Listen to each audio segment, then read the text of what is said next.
오늘 새벽 우리에게 주신 하나님의 말씀은 전도서 12장입니다. 제 12장. 너는 청년의 때에 너의 창조주를 기억하라. 곧 곤고한 날이 이르기 전에, 나는 나무나기 없다고 할 해들이 가깝기 전에, 해와 빛과 달과 별들이 어둡기 전에, 비 뒤에 구름이 다시 일어나기 전에 그리하라. 그런 날에는 집을 지키는 자들이 떨 것이며, 힘 있는 자들이 구부러질 것이며, 맷돌질 하는 자들이 적음으로 그칠 것이며, 창들로 내다보는 자가 어두워질 것이며, 길거리 문들이 닫혀질 것이며, 맷돌 소리가 적어질 것이며, 새의 소리로 말미암아 일어날 것이며, 음악하는 여자들은 다 쇠하여질 것이며, 또한 그런 자들은 높은 곳을 두려워할 것이며, 길에서는 놀랄 것이며, 살구나무가 꽃이 필 것이며, 메뚜기도 짐이 될 것이며, 정욕이 그치리니, 이는 사람이 자기의 영원한 집으로 돌아가고 조문객들이 거리로 왕래하게 됨이니라. 은줄이 풀리고 금그릇이 깨지고 항아리가 샘 곁에서 깨지고 바퀴가 우물 위에서 깨지고, 흙은 여전히 땅으로 돌아가고 영은 그것을 주신 하나님께로 돌아가기 전에 기억하라. 헛되고 헛되도다. 모든 것이 헛되도다. 전도자는 지혜자이어서 여전히 백성에게 지식을 가르쳤고, 또 깊이 생각하고 연구하여 잠언을 많이 지었으며, 전도자는 힘써 아름다운 말들을 구하였나니 진리의 말씀들을 정직하게 기록하였느니라. 지혜자들의 말씀들은 찌르는 채찍들 같고, 회중의 스승들의 말씀들은 잘 박힌 목 같으니 다 한 목자가 주신 바이니라. 내 아들아, 또 이것들로부터 경계를 받으라. 많은 책들을 지는 것은 끝이 없고, 많이 공부하는 것은 몸을 피곤하게 하느니라. 이 일의 결국을 다 들었으니 하나님을 경외하고 그의 명령들을 지킬지어다. 이것이 모든 사람의 본분이니라. 하나님은 모든 행위와 모든 은밀한 일을 선악간에 심판하시니라. 오늘 새벽에도 하나님의 은혜와 평강이 함께하기를 축복합니다. 오래전 아카데미 상을 받았던 영화 플래툰이라는 베트남 전쟁을 소재로 한 영화가 있습니다. 베트콩이라는 분명한 적은 있는데, 적과 싸운다는 명목으로 민간인을 학살했던 미국의 중사가 나오고, 또 전쟁의 의미가 무엇인지 적과 싸우면서 스스로 고통스러워하는, 스스로 악마가 되지는 말아야겠다 생각하는 지휘관 소위가 나옵니다. 그리고 이 두 사람이 갈등을 일으키는 모습을 보면서 과연 이 전쟁의 의미가 무엇인가 고민하는 주인공이 나옵니다. 그래서 이 젊은이들의 이 고민을 담았던 이 영화인데요. 가장 극적인 장면은 점점 악마화돼가는 중사가 소위를 배신을 합니다. 적들에게 포위당하는 것을 내버려 두죠. 그리고 헬기를 타고 철수를 하는 과정에 이 지도자였던 소위가 저기에 총에 맞아 전사를 합니다. 근데 그 장면을 어떻게 연출했는가? 손을 번쩍 들고, 아마 그 포스터를 보셨을 텐데요. 번쩍 들고 총에 맞아 죽는 모습이 포스터에 실렸습니다. 근데 감독은 그 모습을 그냥 그렸던 것이 아니라 예수님의 십자가의 모습에서 모티브를 따서 내가 정말 바르게 살려고, 또 적이라 할지라도 민간인을 살려주던 그 소위의 모습을 그런 그리스도의 모습으로 이미지를 따서 그렸습니다. 포스터 밑에 기록된 말씀이 바로 오늘 이 전도서 11장 9절에서 12장 1절까지의 말씀입니다. 청년여, 내 어린 때를 즐거워하며 내 청년의 날들을 마음에 기뻐하라. 그리고 청년의 때의 창조주를 기억하라. 그 일반 영화에서 성경 말씀을 밑에 타이틀로 딱 적어놔서 아주 어렸을 때 봤긴 했지만, 참 이거 특이하다. 왜 성경 말씀을 상업영화 같은 데 저렇게 기록했을까 하는 의구심을 자아냈던 영화입니다. 근데 나중에 그 영화를 다시 보게 되면서 감독이 의도적으로 이 말씀을 기록했구나라는 것을 알았습니다. 오늘 1절 말씀을 보면 너는 청년의 때에 너의 창조주를 기억하라 라고 말씀하고 있습니다. 이 기억하라 라는 것은 무엇인가 알아보기 위해서 표시하다라는 뜻을 가지고 있는 단어입니다. 마음에 품거나 혹은 생각하거나 상기하라. 즉 하나님을 젊을 때 생각하라 라고 한 것은 이 영어의 관점으로 보면 젊을 때에 지금 내가 하나님 앞에 서 있는 건 너 알고 있지, 기억해야 된다라는 말입니다. 젊었을 때 혈기왕성해서 옳고 그름, 참과 거짓에 대하여 분명하게 그것을 따지고 또 생각해야 되는 거 맞습니다. 이것을 추구하는 것 젊을 때 대단히 중요합니다. 그러나 아까 싸워 이기기 위해서 스스로 악마화가 돼가는 것은 아닌지 혹은 그것을 늘 창조주 앞에 있음을 기억하라 라는 겁니다. 즉 하나님 앞에 내가 바르게 서 있는가, 젊을 때 그렇게 살아야 한다라는 거죠. 우리는 이 말씀을 보면서 어떻게 이해를 하는가 하면 이제 우리 그리스도인, 지금의 그리스도인 입장에서 이해를 합니다. 맞아, 젊을 때 하나님을 믿어야지. 근데 원래 이 전도서는 하나님을 믿는 사람들에게 쓰여진 말입니다. 즉 아버지가 이 전도서 1장을 보면 다윗의 아들이 모든 지혜를 깨닫고 아들들에게 남겨주기 위해서 이 전도서가 쓰여졌죠. 즉 신앙을 가지고 있는 사람입니다. 신앙을 가지고 있는 사람들에게 그럼 우리 어떻게 살 거냐, 하나님 앞에서 과연 어떻게 살 거냐 하는 이야기가 담겨져 있습니다. 그럼 오늘 본문에서 이 말씀을 조금 더 어떻게 해석하고 있는가, 1절 후반부절을 보면 곤고한 날이 이르기 전에 아무 낙이 없다고 할 해들이 가깝기 전에, 또 2절에 해와 빛과 달과 별들이 어둡기 전에, 비 뒤에 구름이 다시 일어나기 전에 그리하라, 하나님을 기억하라 라고 권면합니다. 1절 후반절에 나오는 쭉 이어지는 말들은 너무 노년이 되어서 삶의 낙이 없다라고 느껴지기 전에, 즉 죽음의 그림자가 들이오기 전에 하나님을 기억하며 살아라 라는 것입니다. 여기서 바로 이제 앞에 11장 말씀과 이 12장 말씀이 이어지는데요.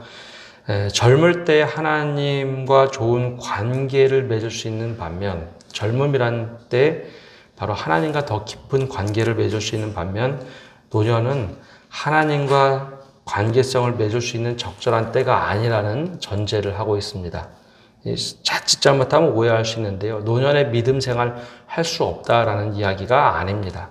이 이야기는 젊을 때 정말 최선을 다해서 하나님을 깊이 만나고 하나님과의 깊은 관계를 맺을 수 있을 때 비로소 노년에도 그것이 경험이 축적돼서 하나님과 더 깊은 관계를 맺는다는 겁니다. 실제로 성경에 나온 대부분의 인물들, 노아나 모세를 제외하고는 대부분 젊을 때 깊이 하나님을 만났던 경험들이 있습니다. 한계 체험이 젊을 때 있어요. 실제로 역사적으로도 젊을 때 하나님을 깊이 만나고 그리고 말씀을 기록하고 또 신학을 써내려간 사람들이 대부분입니다. 그리고 나서 노년이 되면 이것이 숙성이 되고 발효가 됩니다. 더 깊이 들어가죠. 근데 노년에 믿기 시작하면 정말로 그 하나님에 대해서 한계 체험도 해봐야 되고 하나님께 매달려도 봐야 되고 더 내 목숨을 걸고 하나님 앞에 갈망하는 마음이 있어야 되는데 노년엔 그렇게 하기가 어렵다는 겁니다. 젊을 때 정말 최선을 다해서 하나님 앞에 부둥켜 안고 무릎 꿇고 울기도 해보고 하나님을 갈망해 보기도 하고 하나님을 찾아보는 사람들이 이제 노년이 되어서 그때 내가 그 경험치가 쌓여져서 하나님이 이런 분이시구나. 노년에 더 깊은 하나님을 만날 수 있다는 겁니다. 그래서 젊을 때 하나님을 기억하라. 노년에 믿기 시작해서 노년에 믿음 생활할 수 없다가 아니라 노년에서부터 믿기 시작하면 그 믿음이 어떤 면에서는 피상적일 수밖에 없다는 겁니다. 그래서 3절에서 7절까지의 말씀은 저물어가는 인생들을 굉장히 묘사로 표현했습니다. 3절과 4절을 보면 집을 지키는 자들에 대해서는 팔을 의미하고 또 힘 있는 자들은 다리를 의미하고 맷돌질 하는 사람들은 이빨, 즉 말을 얘기하고 창들은 눈을, 또 길거리의 문들은 이 문 닫는 소리를 통해서 귀, 또 맷돌 소리는 사람이 늙으면 가늘고 날카롭고 높아지는 목소리를 비유했습니다. 점점 보면은 그런 모든 것들이 좀 소멸해 간다라는 표현을 하고 있죠. 또 5절과 6절 말씀을 보면 또한 그런 자들은 높은 곳을 두려워할 것이며 길에서는 놀랄 것이며 살구나무가 꽃이 필 것이며 메뚜기도 짐이 될 것이며 정욕이 그치리니 이는 사람이 자기의 영원한 집으로 돌아가고 조문객들이 거리로 왕래하게 됨이라. 은줄이 풀리고 금그릇이 깨지고 항아리가 샘 곁에서 깨지고 바퀴가 우물에서 깨지고 하면서 쭉 말씀을 기록해 놨는데요. 이것도 점차 자연세계는 사계절로 이루어서 이렇게 사이클이 돌아가는데 사람은 그럼 어떻게 되느냐? 사람은 태어나서 젊을 때를 지나서 점점 죽음의 자리, 거처로 옮겨가는 과정을 이렇게 5절과 6절에 묘사를 했습니다.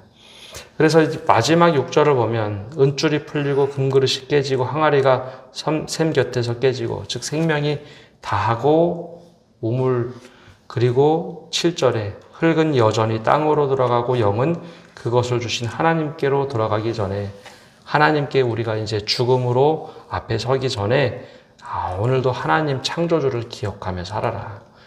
즉 하나님이 지금 내 앞에 계실 때 나는 어떤 마음을 가지고 살 것인지 젊을 때 정말 그 바른 개념이 서 있으면 바로 하나님을 기억하며 또 하나님을 마음에 품고 살아가는 사람이 그 인생의 끝을 맛보게 된다는 겁니다. 그렇지 않을 때 전도자는 말합니다. 8절에 전도자가 이르되 헛되고 모든 것이 헛되도다.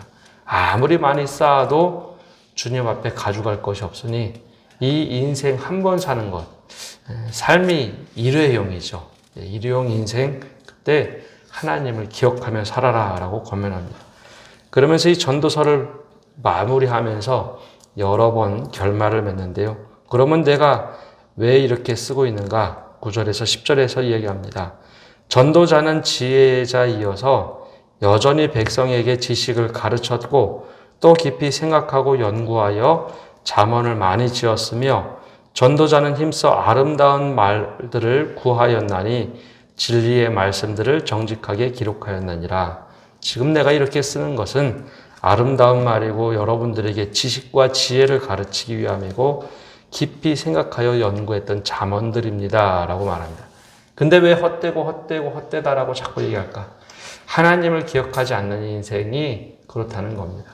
그리고 내가 아무리 노력해도 결국은 주님 앞에 돌아갈 땐 빈손으로 돌아간다라는 것이죠. 그런 의미에서 헛되다는 겁니다. 그냥 상식적으로 그냥 살아가는 인생이 아니라 하나님 앞에서 어떻게 살아갈까? 근데 여기서 10절에 아름다운 말들을 구했다라고 얘기합니다. 하나님께서 내게 주신 아름다운 말들을 구하고 진리의 말씀들을 정직하게 기록됐다.